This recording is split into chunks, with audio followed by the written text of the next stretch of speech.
Do you find yourself swapping stories with your girlfriends about arrogant men you've encountered in the past?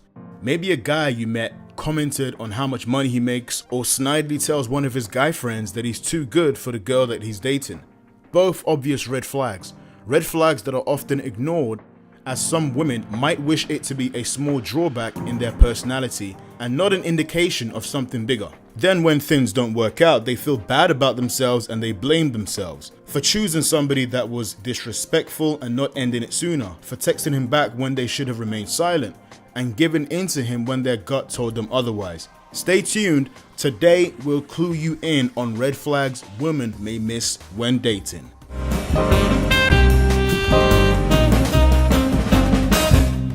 Wanting to find a life partner, spouse, or someone to lean on are universal desires, whether it's the holiday season or Valentine's Day or the magic of the 4th of July fireworks. We know that it's shared moments that are most special. Yet this desire can cloud our judgment, leading to poor choices. It can even feel like too much work starting over with someone new. But deep down, you may have a nagging feeling that something just isn't right. While often red flags come in the more obvious forms, like verbal abuse and physical aggression, it's the more subtle ones that women tend to miss. Today, we have for you a list of commonly encountered red flags that will make women think twice before pursuing or continuing romantic relationships with men that aren't good candidates. So let's jump right in. Number 1, he expects you to do all the work. Relationships are a two-sided affair. While it's wonderful that a woman can approach and ask a man out without waiting for him to do it, there is also a delicate balance in the relationship. Both sides have to invest. Does he ask you to plan order dates? Does he show little interest in making reservation, getting creative with activities, or expect that you'll do this all for him? The investment factor seamlessly leads to an even more important type of initiative. Number 2, is he really emotionally invested? You ask him any iteration of relationship checkup questions and he's either unsure, needs more time, or tables the topic entirely. It's completely fair to ask if he sees long-term potential in the relationship if you've been together for a while. And if this is the case, you can also ask his view on commitment and marriage and other big picture questions. It's natural that the speed of relationships progress as a function of many factors, one of them being age. However, this can also vary. On average, dating in the later 20s to early 30s tends to make it somewhat more socially acceptable to ask these more serious questions earlier on. Listen to your intuition. If you think he's not emotionally invested, there is a good chance he's not. Many times in the heat of an argument, one partner might throw out the "let's end it now" card. While it's ultimately a power move to see your partner's reaction, ask yourself, is he so egotistically driven that he won't take a second look back? Will he say ending the relationship is your choice? Nobody needs that. The guy who fights for you and the relationship, well, that is a keeper. Number 3, can he apologize? Apologies can be a tricky thing. At their most basic level, they involve setting your ego aside. Apologies aren't actually about who is right and who is wrong, it's about acknowledging your partner's feelings and validating them. While fake remorse and sorrow isn't the name of the game, neither is a staunch refusal to accept that you might have stepped on somebody else's toes. The truth is, a simple apology is easy. I'm sorry if I hurt your feelings, that was not my intention. It can end right there, but will he let it? Number 4, he's a little too private. In the dance of dating, the process of getting to know someone occurs over time. However, in this day and age of technological connectivity, it can be easy to get to know a person at turbo speed. Dozens of text messages can be exchanged within a day, expressing everything from the mundane things like "I'm having a pizza for lunch" to the extremely personal things like "I'm scared of ending up alone." While in some cases, text messaging can add to or strengthen a pre-existing relationship, it can be easy to fall into the trap of assumed intimacy in new relationships. The idea that familiarity and ease can build between your "good night" and "how's your day" text messages can be false. These things occur over time, not over quantity of messages or contact. Although it may seem things are going great, stop and ask yourself, but do I really know this person? It's one thing to be in constant communication and have superficial conversations. It's another to know one's motivations, thoughts, and feelings. Is he willing to truly open himself up and share his life story? Or does his story eventually end up being deflected back to you? Does he avoid talking about family, friends, and the things that describe his background? Can he identify what he is looking for in a relationship and why previous relationships ended? Or does he reply with something vague and general, such as, "I just like to see where things will go," or "it just didn't work out"? Number 5, you feel isolated in your relationship. While there is a natural rhyme and rhythm to when one meets friends, family, and others in the course of a relationship, there can also be a level of exclusivity that can feel stifling or unbalanced. No relationship can thrive in a vacuum. In fact, overly exclusive relationships where partners don't want to include others are a hallmark characteristic of abusive relationships. No one is there to witness it when your boyfriend is putting you down, treating you poorly, or being disrespectful. And seeing through the rose-colored glasses of love, you don't see any differently either. In your eyes, he is flawless, which is why you need someone to help check your vision from time to time. Whether it is a friend, a parent, or a sibling, it can be helpful to include a larger community in your relationship for the purposes of safety and balance. In some cultures, families can be at the forefront of relationships, so much so that they interfere with its natural progression, or they provide so many opinions that it starts to get confusing who to listen to while you are sorting out your own feelings. As such, it might be helpful to limit your advisors to a couple close friends or family members. There's no need to poll the entire audience, but getting another pair of eyes on your relationship and its health can help. After all, when disagreements eventually do come up, it can often be others who help you talk you through it, apologize, and make up. They can encourage you to see if you are being unreasonable and at what point it can be helpful to walk away. Finally, have you ever met his friends or anyone who he considers an acquaintance? The old line that we are the company that we keep often rings true. As such, getting a sense of a guy's social circle is useful information. Furthermore, if you are constantly kept behind closed doors, it can be another indicator that a guy isn't seriously considering you as a partner. Do you really want to be some sort of secret girlfriend or the girl that a guy actually wants to be affiliated with? Sure, you're no Gucci bag to be shown around, but you also deserve to have a guy who is proud to hold your hand. Number 6, his communication needs a lot of work. Communication is one of the keys to any successful relationship. It's easy in the early stages of dating when there is flirtation, witty banter, and small talk to feel like it's a walk in the park. But what happens when there is a communication breakdown? Relationship longevity is not measured by when things are going well, but rather when the strife enters. Does he give you the silent treatment instead of trying to talk through it? Does he make passive-aggressive statements? Does he make threats?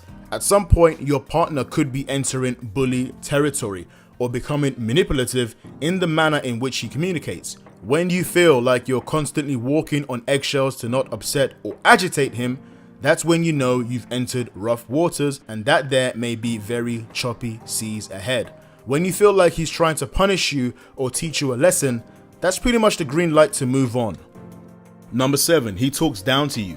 There can be something attractive about the bad boy, the one who isn't waiting on his hands and knees for you. But over time, these guys can become more of a hazard than a heartthrob. Although you may have been initially attracted to his hyper-masculine take-charge ways, you start to notice that in doing so, he is bulldozing over others. He may be neglecting the feelings of others to assert his own agenda. So pretty soon, he's always right and you're always wrong. Perhaps you come up with a new project that you'd like to start, and instead of supporting you, he makes a jab at how you're not cut out for it. Or when you attempt to reason with him, your views are invalid. If he's constantly trying to make you understand as though he's the professor and you're the pupil, you deserve better. Number 8, the rules change all the time. For better or worse, most women are generalized to be good listeners. Additionally, women are often the mediators and conflict resolution specialists in disputes among family and friends. But to be able to do this, there must be access to the whole story and concrete facts. This is difficult if the story is constantly changing. In the context of a romantic relationship, if the target is constantly moving, it is a futile endeavor. First, he's not interested in marriage and children, but his parents support it. So he might also be into it, but he might not be. He doesn't actually see the point of marriage, but on second thought, if children are involved, then it is a necessity. However, he doesn't really like children all that much. Relationships shouldn't be complex equations to solve. They either work or they don't. Don't waste your time following a nonsensical formula. Number 9. His sense of humor is a little too biting. Laughter is one of the best parts of any relationship and life in general. Connecting on a light-hearted level, being silly and having truly heartfelt laughter is a path to forging shared interest and affection. Witty humor, often associated with a higher intellectual punch factor, can be a favored form of laughter for some. But what happens when that same humor starts to translate into slight insults and hints? Although it might be one thing to laugh at something awkward in public, it's another thing when a guy you're dating makes a nasty joke at someone else's expense. Even if he claims he is just teasing or commenting on changeable factors, it doesn't justify it by any means, and later the joke can be turned on you. Even though he might constantly brush something off as a joke, listen for patterns. Sometimes there is something more there. Number 10. He talks about changing you. Though this seems to be the easiest red flag in the book to identify, love's naive glasses can alter your perceptive abilities once more. The ability for both partners to identify areas for growth is important. One might learn not to let the dishes pile up, while the other learns that the other needs time and space when coming home immediately after work. Changing the little things can do a lot for a relationship, but you can't change a personality. Don't make apologies for who you are. Does he want a princess with done-up nails, perfect hair, a classy wardrobe, and who is softly spoken and subservient on his terms? Maybe you like tatted jeans, streaked hair, and speak your mind even if your volume is a bit louder than you sometimes intend it to be. The right guy will love you just the way you are. Don't forget that.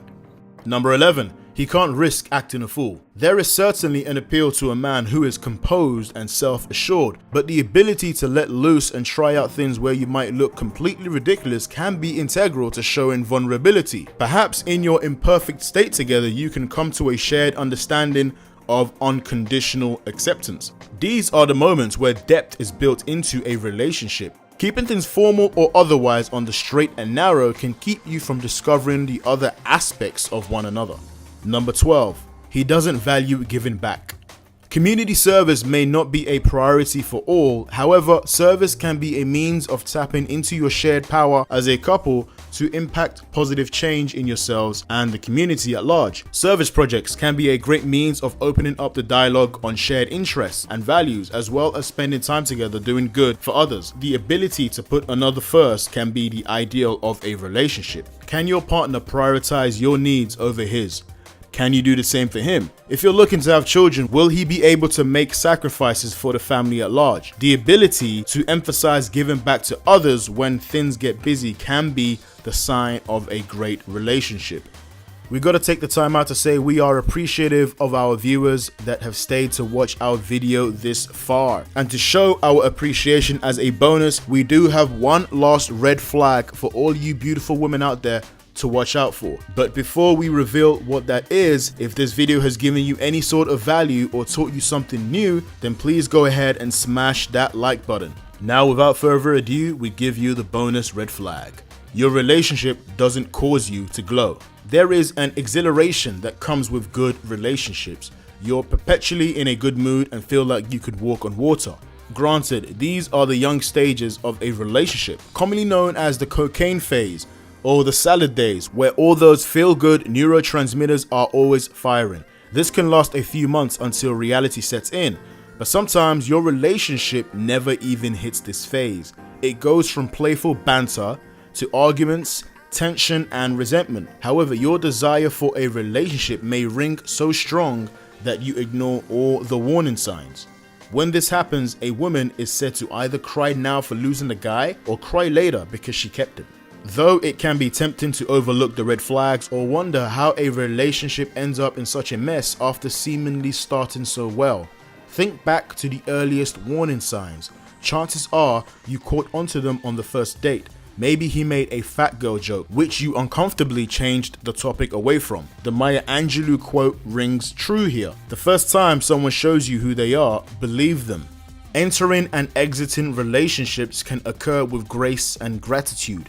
There's no reason for anger, hatred, and bitterness to signal their end. These ultimately poison us more than anything, because truth be told, rarely does the other person even know how they impacted us. Relationships can be like a shooting star, things of beauty burning bright, inspiring awe for the briefest amount of time, perhaps serving nothing more than a reminder of the love and light that is out there, whoever we may find that with. Thank you for taking the time out to watch our video. Please support our channel by subscribing and hitting the notification bell so you don't miss a thing. Until next time, A to Zers.